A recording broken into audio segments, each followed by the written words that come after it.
একজন লোভী বণিক তার গরিব ভাইয়ের বাড়িতে দেখা করতে এলো। কিছুক্ষণ পর যখন দুজনেরই ক্ষুধা লাগলো, গরিব ভাই চোখ বন্ধ করে কিছু পড়তে লাগলো। কয়েক মুহূর্তের মধ্যেই তাদের সামনে হাজির হলো গরম গরম খাবার আর মিষ্টি ফল। এ দৃশ্য দেখে বণিক অবাক হয়ে গেল। সে ভাইকে জিজ্ঞেস করল, এটা কিভাবে সম্ভব হলো? গরিব ভাই হাসি মুখে বলল, এখানে একটি গাছ আছে, যদি তুমি তার নিচে 10 দিন ইবাদত করো তবে যা চাইবে তাই পেয়ে যাবে।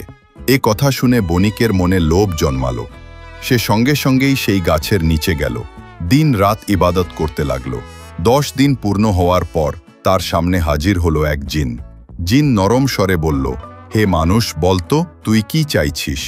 বণিক তাড়াহুড়ো করে উত্তর দিল, আমার কিছুই চাই না, শুধু চাই আমার ভাই যেন আর কোনোদিন রুটি না পায়।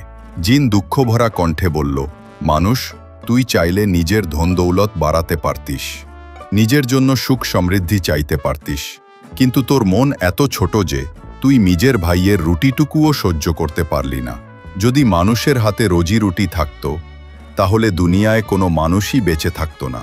তোর এই খাহিশ পূরণ হতে পারে না, কারণ আল্লাহ শুধু সেই দোয়া কবুল করেন যা মানুষ নিজের জন্য চায়, অন্যের হক ছিনিয়ে নেওয়ার জন্য নয়।